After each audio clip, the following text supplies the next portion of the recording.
جو انسان اللہ کی بتائی ہوئی چیزوں پر عمل کرے گا اور جن چیزوں سے اللہ نے منع کیا ہے ان سے بچے گا، وہ اللہ کے امتحان میں کامیاب ہے۔ ایسا انسان اللہ کا فرما بردار انسان ہے۔ اور اگر کوئی انسان دنیا میں آئے اور وہ یہ سوچے کہ مجھے کسی کو حساب نہیں دینا ہے، مجھ سے کوئی پوچھ گچھ ہونے والی نہیں ہے، جیسے میں چاہوں، جیسی میری مرضی چاہے، جیسے میرا من چاہے، میں آزاد ہوں، جس طرح چاہے میں عمل کروں، مجھے کوئی کہنے والا نہیں ہے، تو یہ سوچ رکھنے والا انسان ناکام ہے۔ غور کرنے سے یہ معلوم ہوتا ہے کہ مسلمان 3 قسم کے ہیں۔ مسلمان 3 قسم کے پائے جاتے ہیں۔ ایک تو وہ مسلمان کہ جو اللہ کے بتائے گئے احکامات کو سن کر، اللہ کے بتائے گئے فرمانوں کو پڑھ کر اس کو اپنی زندگی کے اندر اتارتے ہیں کہ اللہ نے، رسول اللہ نے ہمیں یہ کام اختیار کرنے کا حکم دیا ہے، لہٰذا ہمیں اس پر عمل کرنا ہے۔ یہ سب سے اعلیٰ لوگ ہیں کہ اللہ نے ہمیں حکم دیا کہ ہم لوگ نماز پڑھیں، اللہ نے ہمیں حکم دیا کہ ہم سچ بولیں، اللہ نے ہمیں حکم دیا کہ ہم حرام سے بچیں، اللہ نے ہمیں حکم دیا کہ ہم دوسروں کو ستانے سے بچیں۔ لہٰذا یہ ساری چیزیں انسان مسلمان اختیار کرتا ہے تو یہ سب سے اول درجے کا مسلمان ہے۔ دوسرے نمبر کے مسلمان وہ ہوتے ہیں کہ جو ان باتوں کو دل سے تسلیم کرتے ہیں، مانتے ہیں کہ بھائی دیکھو اللہ نے جن باتوں کو کرنے کا حکم دیا ہے اور جن باتوں سے بچنے کا حکم دیا ہے ان پر ہمیں عمل کرنا چاہیے، اس کے بغیر ہماری کامیابی نہیں ہے۔ لیکن دنیا کی رنگینی کی وجہ کہہ لیجئے یا غفلت کہہ لیجئے یا لاپرواہی کہہ لیجئے یا کوتاہی کہہ لیجئے، اس کی وجہ سے وہ کچھ عمل کر پاتے ہیں، کچھ عمل نہیں کر پاتے ہیں۔ تو ایسے لوگ بھی بھلے ہیں، یعنی انسان سمجھتا ہے کہ بھئی شریعت کا حکم تو یہی ہے لیکن میں اس پہ عمل نہیں کر رہا ہوں، یہ میری کوتاہی ہے، مجھے عمل کرنا چاہیے۔ یہ انسان بھی کچھ ٹھیک ہے، اگرچہ برا ہے کہ جب شریعت نے کسی بات کو کہا ہے، اللہ نے کسی بات پر، کسی حکم پر عمل کرنے کے لیے کہا ہے تو اس پر عمل کرنا چاہیے۔ عمل نہیں کر رہے ہیں تو گناہ گار ہو رہے ہیں۔ لیکن یہ بھی کچھ بہتر ہیں۔ ایک تیسری قسم کے مسلمان وہ ہیں جو ماڈرن مسلمان ہیں، جو صرف لفظوں میں مسلمان نظر آتے ہیں۔ یہ کون لوگ ہوتے ہیں؟ ان کا کام یہ ہے کہ یہ من چاہی زندگی گزارتے ہیں، جیسا ہمارا من کر رہا ہے، جیسا معاشرہ چل رہا ہے، جیسے سوسائٹی چل رہی ہے، اس کے مطابق ہم زندگی گزاریں۔ اگر کوئی بات دین کی پیش کی جائے تو یہ کیا کرتے ہیں؟ دین میں اتنی گنجائش ہے، اتنی تنگ نظری کہاں ہے، یہ تو آپ لوگوں نے اتنی باتیں بنا دی ہیں، دین میں کوئی اس بات نہیں رکھا، ہمارا اچھا بس دل کے اندر ہونا چاہیے، ہم دل سے مانتے ہیں۔ یہ لوگ برے مسلمان ہیں۔ ایک تو بدعملی، اوپر سے جو احکامات بتائے جائیں ان کو ہلکا سمجھتے ہیں اور ان کے اوپر اعتراض کرتے ہیں۔ اگر دین کے احکامات پیش کیے جائیں، بیان کیے جائیں تو اس میں کمی اور نقطہ چینی نکالنے کی کوشش کرتے ہیں۔ یہ برے مسلمان ہیں۔ غور کرنے سے معلوم ہوتا ہے کہ یہ 3 طرح کے مسلمان ہیں۔ ایک اعلیٰ مسلمان کہ جو اللہ کے احکام کو سنتے ہیں اور اس کو اپنی زندگی میں اتارتے ہیں، عمل کرتے ہیں۔ دوسرے وہ مسلمان کہ جو لوگ دین کے احکام کو مانتے ہیں، دل سے تسلیم کرتے ہیں، اگر کہیں عمل نہیں کرتے ہیں تو اپنے آپ کو برا سمجھتے ہیں کہ بھائی میں عمل نہیں کر پا رہا ہوں، اللہ مجھے توفیق دے، میری غلطی ہے۔ تو یہ بھی اچھے انسان ہیں، بس عمل نہیں کر پا رہے ہیں، یہ برائی ہے۔ عین ممکن ہے کہ اس احساس کی وجہ سے کہ یار میں غلطی کر رہا ہوں، اللہ عمل کی توفیق دے دے گا، کیونکہ انسان جب یہ سوچتا ہے کہ مجھ سے غلطی ہو رہی ہے تو کہیں نہ کہیں اگر وہ نہیں بھی چھوڑ پا رہا ہو تو ایک نہ ایک دن اللہ اسے توفیق دے دیتے ہیں۔ لیکن تیسری قسم کے جو مسلمان ہیں، جو من چاہی زندگی گزارتے ہیں اور جہاں شریعت کا حکم آیا تو شریعت پر اعتراض کرنا شروع کر دیتے ہیں، دین پر اعتراض شروع کر دیتے ہیں اور اپنا ادھر ادھر کی باتیں کرنی شروع کر دیتے ہیں، یہ برے مسلمان ہیں۔ اللہ ہی ان کا محافظ ہے کہ ہو سکتا ہے ان کو ہدایت مل جائے، ورنہ یہ لوگ ایسے ہی جائیں گے دنیا سے۔ یہ 3 قسم کے مسلمان ہوتے ہیں، کوشش کرنی چاہیے کہ اول درجے کے مسلمان بنو۔ بہرحال میں نے یہ بات بتائی تھی کہ اللہ رب العزت نے ہر موڑ پر شریعت کے ذریعے سے مسلمانوں کی رہنمائی کی ہے کہ آپ کو زندگی اس طرح گزارنی ہے، اس طرح رہنا ہے اور اس طرح نہیں رہنا ہے۔ بہت ساری چیزیں آتی ہیں، بہت سارے موضوع ہوتے ہیں، انہی موضوع میں سے ایک موضوع ہے ہمارا لباس۔ اللہ تعالیٰ نے لباس کو ایسے نہیں چھوڑ دیا جس کی جو مرضی آئے وہ پہن لے، جس کے جو من میں آئے وہ پہنتا پھرے، نہیں۔ اللہ تعالیٰ نے بیان فرمایا یا بنی آدم قد انزلنا علیکم لباسا یواری سوآتکم وریشا، اے بنی آدم، اے انسانوں، ہم نے تمہارے لیے ایک لباس اتارا ہے۔ وہ لباس کیسا ہونا چاہیے؟ یواری سوآتکم، کہ جو تمہاری شرم کی چیزوں کو چھپانے والا ہو، وریشا، اور تمہاری زینت کا ذریعہ ہو، وہ لباس التقوی، اور تقوی والا لباس، اور فرمایا یہی بہترین لباس ہے۔ اب لباس کو سمجھنے سے پہلے یہ بات سمجھنی ضروری ہے کہ اللہ تعالیٰ نے انسان کے جسم کے اندر کچھ حصے ایسے بنائے ہیں کہ جن کا چھپانا ضروری ہے، اور مرد اور عورت یہ دونوں کے الگ الگ حصے ہیں۔ مرد کے لیے ناف سے لے کر اور گھٹنوں تک اس کو سطر قرار دیا ہے، اور عورتوں کے لیے پورے جسم کو سطر قرار دیا ہے۔ لہذا مردوں کو اتنا لباس، اتنا جسم چھپانا ہر حال میں فرض ہوگا کہ جو شریعت نے مرد کا سطر مقرر کیا ہے اس کو چھپانا فرض ہوگا۔ اس کے علاوہ جو اوپر نیچے کے ہم لوگ لباس کو بنا سما کر پہنتے ہیں، اس کو اختیار کرنا بھی ضروری ہے۔ لیکن ہوتا کیا ہے، ہم من موافق جیسی مرضی میں آئی ویسا لباس اختیار کر لیتے ہیں۔ آج کل جیسے گرمی کا موسم ہوا، آزادی، شریعت کا کچھ پتہ ہی نہیں، شریعت ہمیں کیا حکم دے رہی ہے ہمیں کوئی مطلب نہیں۔ نوجوان آدھے آدھے کچھے پہن کر کے گھوم رہے ہیں، معلوم کرو ان سے کہ کیا بات ہے، تھوڑی گرمی زیادہ ہے، جہنم کی گرمی برداشت کر سکو گے؟ دیکھو تو صحیح، یہ من موافق زندگی ایسے چلنے والی نہیں ہے۔ تمہارے اوپر کوئی رب ہے جس نے تمہیں کچھ باتوں پر عمل کرنے کے لیے کہا ہے۔ یہ دیکھو، یہ سوچو کہ ہماری شریعت کیا کہہ رہی ہے، ہمارا اسلام کیا کہہ رہا ہے۔ آج ہوتا یہ ہے کہ الٹا سیدھا لباس پہنا اور یہاں تک کچھے پہنے، غیروں جیسا لباس بنا کر۔ آپ خود سوچئے، لباس ایسا ہونا چاہیے کہ جسے دیکھ کر کے سمجھ میں آ جائے کم سے کم کہ یہ ہاں مسلمان ہے۔ اب ہلکی سی ٹی شرٹ ڈالی، آپ ہاف کچھا پہن لیا، جانگیں چمک رہی ہیں، گھٹنے کھل رہے ہیں، اور ایسی بازار میں جا رہے ہیں، ایسے کھانا کھانے جا رہے ہیں۔ اور بے غیرتی کی بات تو یہ ہے کہ اپنی جوان بہن اپنی امی کے سامنے بھی گھر میں ایسے ہی گھوم رہے ہیں۔ یہ بے غیرتی کی حد ہے۔ اگر لور پہننا بھی ہے، آپ کا لباس الگ ہے، تو کم سے کم گھٹنوں سے نیچے تو پہن لو، اپنے لباس کو تو سنوار لو۔ جتنا شریعت نے کہا ہے کہ اس کو کھولنا حرام ہے، اس سے تو بچا جائے۔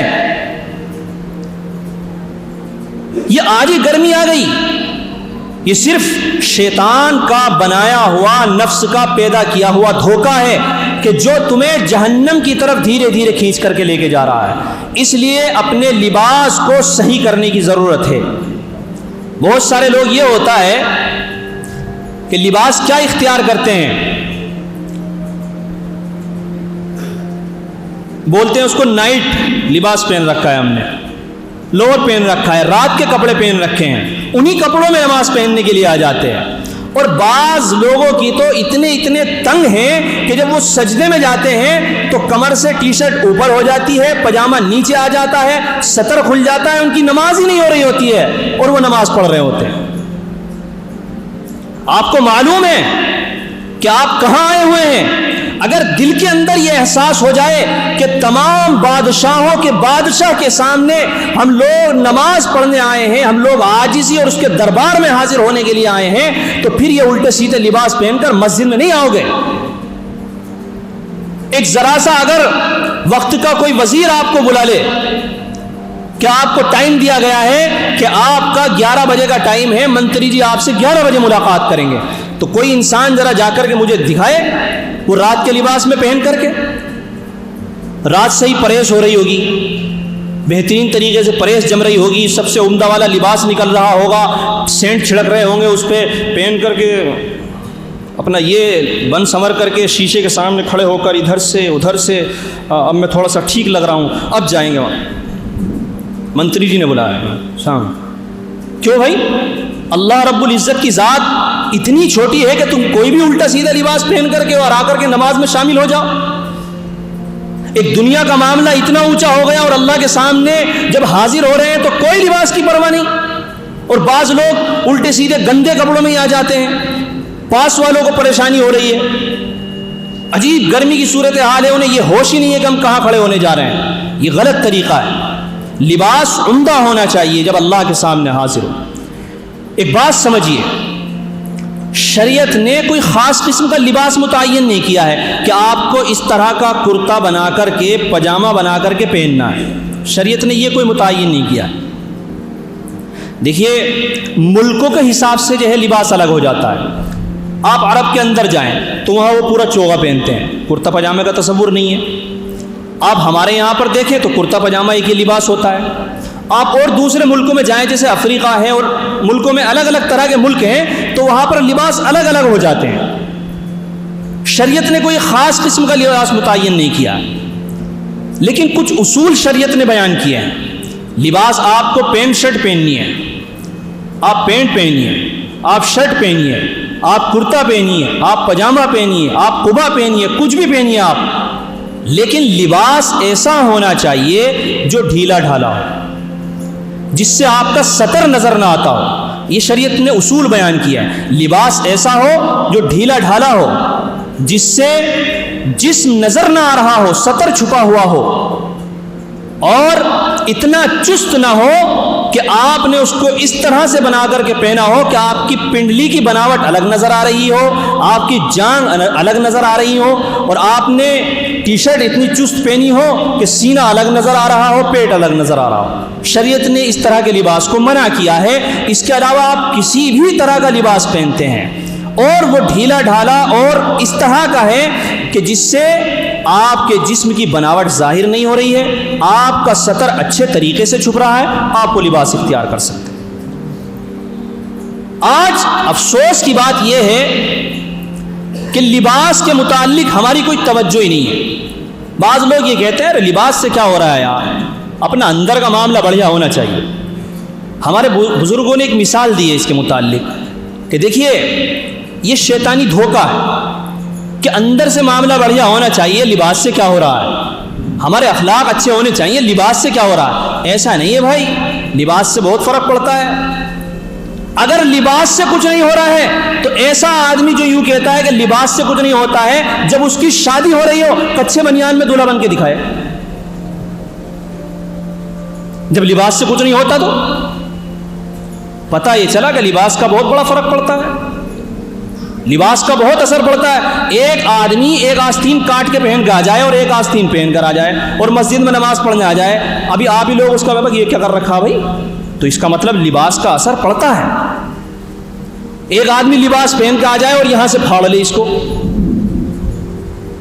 تو لباس کا اثر نہیں پڑتا، بہت زیادہ اثر پڑتا ہے۔ لہٰذا جو لوگ یہ کہتے ہیں کہ لباس سے کیا ہو رہا ہے، اپنا اندر کے اخلاق معاملات بڑھیا ہونے چاہیے، لباس تو اپنا کیسے بھی پہن لو، سطر چھپا ہوا ہونا چاہیے، یہ شیطانی دھوکہ ہے۔ ہمارے بزرگوں نے مثال دی ہے، ایک سیب لیجئے، ایک پھل لیجئے، پھل جب اندر سے سڑ جاتا ہے، اندر سے جب پھل خراب ہو جاتا ہے تو اس کی خرابی کا اثر اس کے چھلکے تک پہنچتا ہے۔ جب اندر سے خرابی ہوتی ہے تو پھل کے اوپر بھی، سیب کے اوپر بھی اس کے گلے ہوئے کے اور گندگی کے اثرات نظر آنے لگتے ہیں۔ لہٰذا جو لوگ یہ کہتے ہیں کہ اندر کا معاملہ بڑھیا ہونا چاہیے، اخلاق اچھے ہونے چاہیے، لباس کا کیا ہے کیسا بھی پہن لو، یہ غلط ہیں۔ جب اندر سے دل سڑ گیا اور گندگی پیدا ہو گئی ہے تو اس کا اثر ظاہر پر بھی رونما ہوگا۔ جب اندر سے انسان خراب ہوگا تو ویسے لباس اختیار کرے۔ آج نوجوان عجیب طرح کے پینٹ یہاں سے پھاڑ لی، گھٹنوں پہ سے پھاڑ لی، ادھر سے پھاڑ لیا، یہاں سے یہ کر لیا، الٹے سیدھے پھاڑ لیے اور ان کو خوبصورت سمجھ رہے ہیں۔ یہ سب کیا ہے؟ اندر سے طبیعت بگڑی ہوئی ہے، اندر سے اسلام کی محبت نہیں ہے، اللہ اور اس کے رسول کی محبت نہیں ہے، اس لیے اس طرح کے لباس اختیار کیے جاتے ہیں۔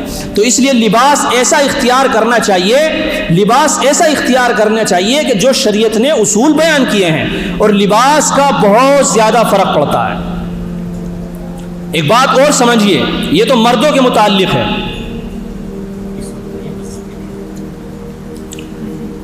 یہ عورتوں کے متعلق جناب محمد الرسول اللہ صلی اللہ علیہ وسلم نے بیان فرمایا تھا۔ بہت زیادہ اس پر توجہ دینے کی بات ہے اور ضرورت ہے۔ حضور صلی اللہ علیہ وسلم نے بیان فرمایا تھا، قرب قیامت میں رب کاسیات عاریات، بہت ساری عورتیں ایسی ہوں گی جو کپڑے پہنے ہوئی ہوں گی لیکن وہ ننگی ہوں گی۔ ہن ممیلات و مائلات، وہ اپنی طرف مائل کریں گی اور لوگ ان کی طرف مائل ہوں گے۔ آج کے لباس عورتیں اسی طرح کے اختیار کر رہی ہیں۔ بڑا افسوس ہوتا ہے کہ ہم لوگ اپنی نوجوان بچیوں کو اس طرح کا لباس پہنا رہے ہیں کہ جو بے غیرتی کی ساری حدیں پار کرتا ہے۔ بچی کے سر پر دوپٹہ نہیں، گھر میں بھائی بھی موجود ہے اور باپ بھی موجود ہے، عجیب بے غیرتی ہے کہ ہمیں شرم ہی نہیں آتی ہے۔ اس طرح کے لباس عورتیں گھروں کے اندر پہننے لگی ہیں، لوور پہن لیا، ٹی شرٹ پہن لی، پجامے شلوار کرتے کا وجود ہی ختم کر دیا جو ڈھیلا ڈھالا ہوتا تھا، اور الٹے سیدھے لباس پہن رہی ہیں۔ اور اب تو افسوس کی بات یہ ہے کہ اس طرح کے اسکولوں میں داخل کر رہے ہیں کہ جہاں بچی کو اس طرح کا لباس پہنایا جا رہا ہے۔ اگر میری بات کا یقین نہیں آ رہا، میں بھی پرسوں جا رہا تھا، یہاں ایک اسکول ہے، اس کی ڈریس عجیب ہے، ٹی شرٹ ہے اور لوور ہے، اور بچی ننگے سر، اور ان کا سینہ جان سب بالکل نظر آ رہی ہے۔ اس طرح کے اسکول ہیں، اس طرح کا ان کو لباس پہنایا جا رہا ہے۔ کوئی ایک انسان یہ بتا دے کہ جب لباس اس طرح کا پہنایا جائے گا تو پکی بات یہ ہے کہ ان کی طرف لوگوں کا میلان ہوگا، لوگوں کی غلط نگاہیں اس پر پڑیں گی۔ اور یہ عجیب بات ہے کہ ہم لوگ گھر سے اس طرح کا لباس پہنا کر نکال دیتے ہیں، اور ہماری غیرت اور حمیت یہ کہاں مر جاتی ہے؟ ہمارے تصور میں نہیں آتا کہ ہماری بیٹی، ہماری بچی یہاں سے باہر جا رہی ہے، شادی میں اس طرح کے کپڑے پہن کر جا رہی ہے، اس کو غلط نگاہوں سے ضرور مرد دیکھیں گے، یہ ہمارے تصور سے ہی بات ختم ہو جاتی ہے۔ اس لیے غیرت مند مرد بنیے، اپنی عورتوں کو، اپنی بچیوں کو بچپن سے اس طرح کا لباس اختیار کرنے کو کہیے کہ جس سے ان کے جسم کی بناوٹ ظاہر نہ ہو، اور جس سے پردے کے جو چیزیں ضروری ہیں وہ ان کی زندگی میں اتریں۔ اور مردوں کو بھی ایسا لباس پہننے کی ضرورت ہے، اور مسجدوں میں ایسا لباس پہن کر آنے کی ضرورت ہے کہ جس سے لگے کہ یہ انسان ایک اچھا انسان ہے۔ یہ نہیں الٹا سیدھا اور لوفر لڑکوں کی طریقے سے کچھ بھی پہننا شروع کر دیا جائے۔ شریعت نے اصول بیان کیے ہیں، ان اصول اور قاعدوں کو سامنے رکھ کر ان کے مطابق لباس اختیار کرنے کی ضرورت ہے۔ جو ایسا نہیں کرتا ہے وہ شریعت کے حکم کو پیروں تلے روند رہا ہے۔ یاد رکھیے، سوسائٹی آپ کو بیکورڈ کہہ سکتی ہے، آپ کو پچھڑا ہوا کہہ سکتی ہے، پچھڑا ہوا شمار کرا لیجئے، آپ اپنا سوسائٹی سے کٹ جائیے، کوئی حرج کی بات نہیں ہے۔ سوسائٹی کب تک ساتھ دے سکتی ہے، لوگ کب تک ساتھ دے سکتے ہیں؟ یاد رکھیے کہ ہم لوگوں کو یہ بات ذہن میں رکھنی چاہیے، ہم جو بھی عمل کر رہے ہیں اللہ کے یہاں اس کا حساب دینا ہے۔ بس یہ اپنے تصور میں رکھیے کہ ہمیں اللہ کے یہاں ایک ایک عمل کا حساب دینا ہے، اس کے مطابق ہمیں عمل کرنا چاہیے۔ اللہ رب العزت جو یہ باتیں کہی گئی ہیں ان کو سمجھنے کی، ان پر عمل کرنے کی توفیق عطا فرمائے۔ وآخر دعوانا الحمد للہ رب العالمین۔